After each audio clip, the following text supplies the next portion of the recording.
tak diukur angka. Bertobat di media, Tuhan pasti salah sangka. Mimpi butuh dana, engagement ritmu berapa? Terka jarak berita, tragedi milik siapa? Memahat citra sesuai standarnya. Surga buka cabang, kita semua pialang. Oke, daon nih. Atau cakap ya?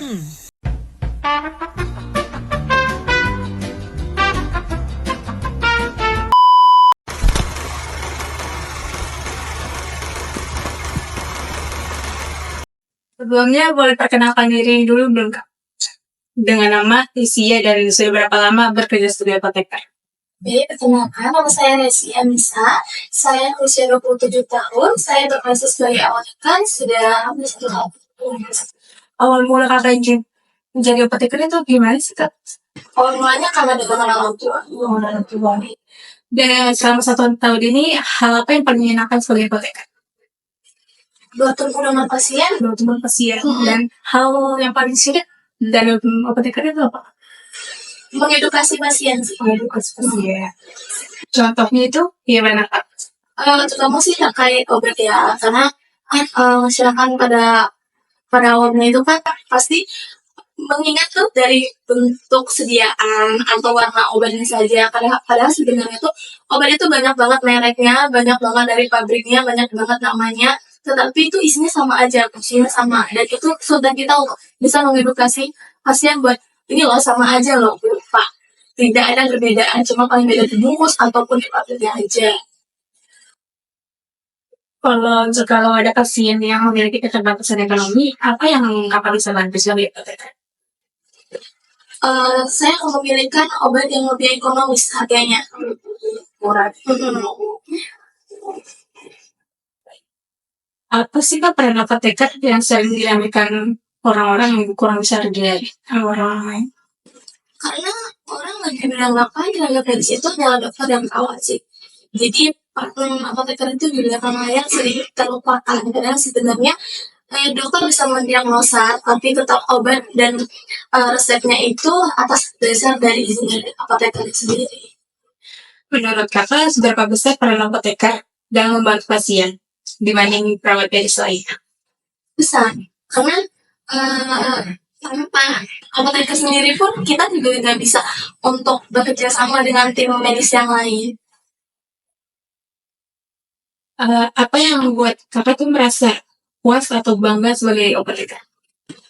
Karena saya melewati tadi itu saya merasa hebat. Saya merasa banget karena saya bisa mencapai semua melalui ini sampai saya di tahap Kak, saran untuk mereka yang sedang mengejar karirnya untuk sebagai apoteker?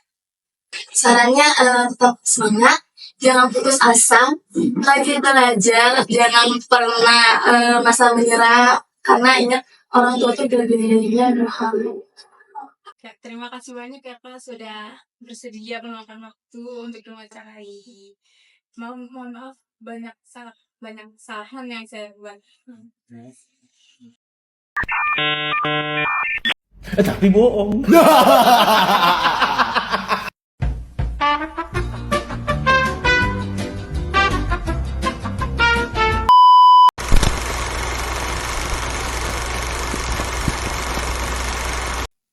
Bismillahirrahmanirrahim. Assalamualaikum warahmatullahi wabarakatuh. Perkenalkan, nama saya Siti Farinisa. Saya dari mahasiswa Universitas Indra Prasta PGRI. Saya perwakilan dari kelompok 2 dalam mata kuliah pengembangan profesi konseling. Sebelum saya memulai pertanyaannya, mungkin Bapak bisa membantu saya memperkenalkan diri Bapak dan pekerjaan Bapak. Assalamualaikum warahmatullahi wabarakatuh. Nama saya Supriyadi, pangkat Sertu, Jabatan Administrasi Banten Timur. Sekian, terima kasih. Oke, baik Pak, sebagai Babinsan ya Pak, bagaimana sih cara Bapak memberikan pelayanan atau penyuluhan terhadap pentingnya menjaga keamanan suatu desa atau wilayah? Kalau menurut saya, yang harus pertama kita kumpulin per RT aja dulu. Kita kumpulin dari mulai ketua RT sampai tokoh pemuda sama orang yang bersangkutan di situ kita kumpul. Nah, di situ kita kumpul, kita kasih arahan gimana pentingnya suatu keamanan wilayah sehingga warga Sika itu nyaman dengan adanya kita kerjasama kekompakan. Jadi semua itu tergantung dari kita diri kita sendiri. Apa mau kita jaga aman wilayah kita apa enggak? Berarti tergantung sama kesadaran diri Ya, kita sendiri. benar. Ya. Lalu bagaimana sih nih cara Bapak bekerja sama dengan warga desa untuk menjaga keamanan suatu wilayah gitu? Oke. Untuk menjaga kerjasama antar wilayah, kita harus punya HT, saling komunikasi, terus juga kita juga bikin pos per RT. Jadi kalau ada apa-apa kita saling komunikasi antara RT 1, RT 2, RT 3 itu kalau ada apa-apa biasa saling informasi ke satu dengan yang lain. Dengan itu kita dapat kalau ada apa-apa di wilayah situ kita dapat kerjasama dan mempersempit ruang kejahatan. Jadi kita saling berkomunikasi Iya, ya Pak, biar benar. nggak ada miskomunikasi Iya. antara RT dengan Bapak. Iya. Lalu dengan pihak mana aja nih Pak, Bapak bekerja sama untuk menjaga ketertiban dan kenyamanan? Untuk kerjasama dengan pihak pertama polisian, kedua warga. Warga itu kan ada yang jadi polisi, ada yang tentara juga. Terus ketiga RT, RW, dan tokoh pemuda. Terus apa yang akan Bapak lakukan apabila ada indikasi warga yang menyebabkan ketidakstabilan keamanan kampung? Yang saya ambil pertama kita kumpulkan orang-orang yang berseteru, yang tidak bisa diajak kerjasama, yang menimbulkan suatu kondisi yang tidak stabil. Kita kumpulkan, kita kasih arahan, kita kasih wejangan supaya perbuatan yang tidak merasakan masyarakat mudah-mudahan tidak terjadi. Nah, kita doktrin mereka supaya mereka sadar bahwa keamanan, kenyamanan itu tanggung jawab kita semua. Ya, jadi semua keamanan di sini tuh emang tanggung jawab kita semua Iya, ya, Pak? kita semua. Bukan hanya satu orang atau dua orang. Bukan, kita semua. Lalu bagaimana nih cara Bapak memberikan pengetahuan bela negara terhadap pemuda-pemudi suatu wilayah? Yang pertama, yang saya lakukan pertama dari diri pemuda itu sendiri, kita dari pribadi sendiri. Setelah itu kita lingkungan atau wilayah RT itu kepada pemudanya kita kasih momentum, kita kasih arahan supaya mereka berpikir bahwa keamanan di wilayah itu tanggung jawab terutama pemuda dan aparat keamanan, juga ketua RT dan RW. Itu aja. Nah, ini kan kalau di suatu wilayah itu atau desa itu banyak nih ya Pak pemuda-pemudinya Ya. nih. Kira-kira bagaimana sih cara Bapak melibatkan mereka itu dalam menjaga keamanan desa mereka tersebut itu Pak? Cara melibatkan pemuda di suatu wilayah. Yang pertama kita bentuk grup WA ya, grup WA. Terus yang kedua kita bentuk pos-pos tokoh pemuda di tiap-tiap RT. Yang ketiga selalu per sebulan sekali kita ada pertemuan sesama pemuda, kita kasih arahan supaya lingkungan mereka tidak terjadi hal-hal yang tidak kita inginkan. Berarti setiap bulannya diadakan evaluasi ya Pak, Evaluasi supaya kajian. ini tetap terjaga dengan baik Amin. ketertibannya. Iya, Pak. benar. Baik Pak, mungkin seperti itu aja pertanyaan yang dapat saya ajukan. Terima kasih sebelumnya karena sudah bersedia Iya. untuk diwawancarai. Kurang lebihnya mungkin mohon maaf, dan mungkin wawancara tadi itu bisa menjadi sudut pandang kalian para remaja-remaja di desa kalian supaya bisa lebih peka lagi dan lebih aware lagi terhadap keamanan dan ketertiban di kampung kalian. Mungkin cukup sekian yang dapat kami sampaikan, kurang lebihnya mohon maaf. Wabillahi taufiq wal hidayah. Wassalamualaikum warahmatullahi wabarakatuh.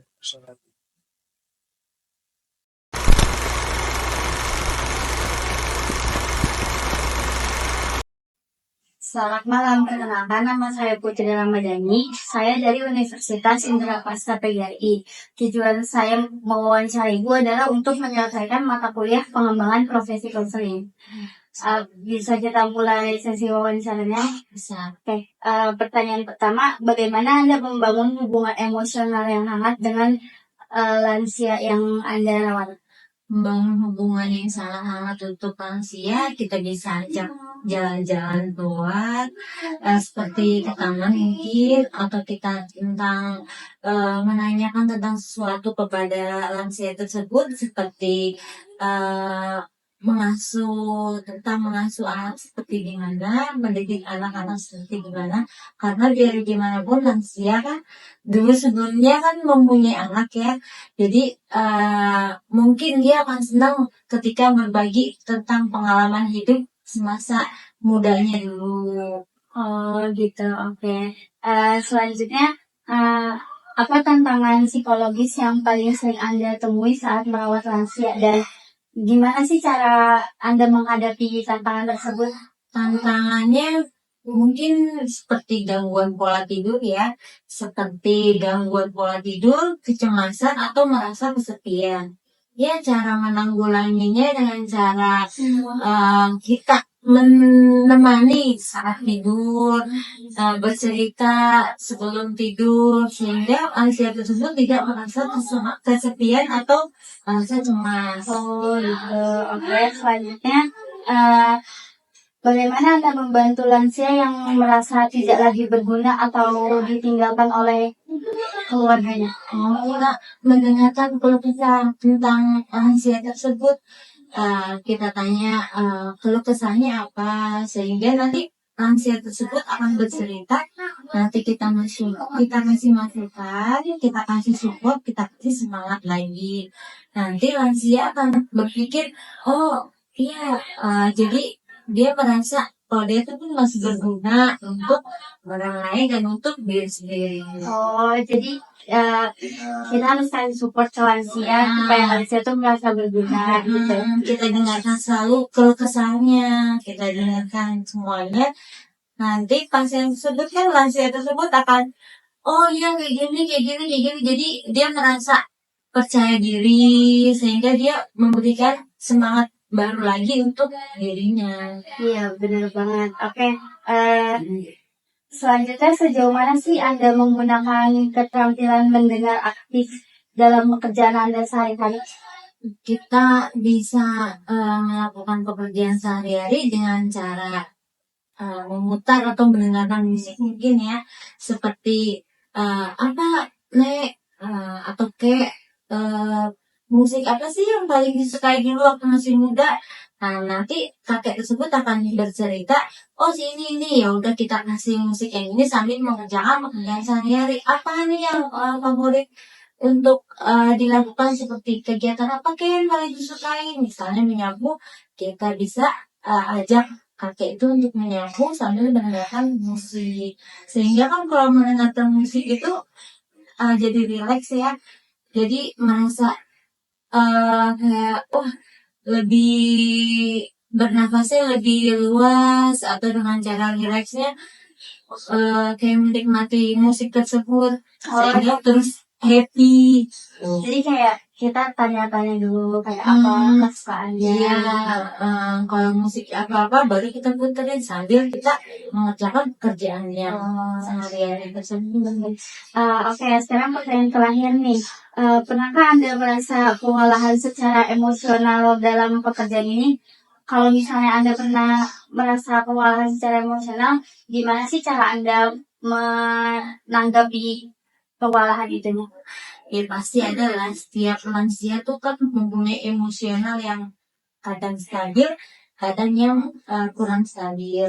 Ya kita lihat dulu nih sikonnya, misalnya datang dengan muka yang cemberut atau apa, kita tanya dulu dong, kenapa nih gitu.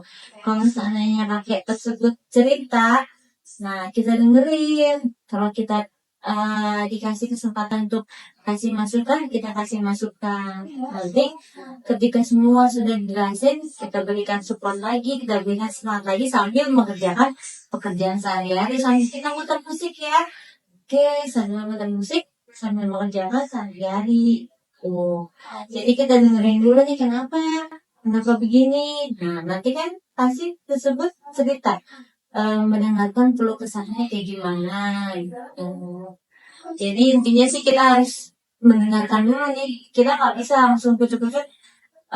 Ayo kayak gini kita ini nih nggak bisa. Paling kalau misalnya emosionalnya lagi stabil ya itu bisa. Tapi kalau kurang stabil ya kita cara gitu. Oh gitu. Oke. Sekian pertanyaan dari saya. Kurang lebihnya mohon maaf. Terima kasih sudah bersedia untuk diwawancara ya Bu. Sama. Huh?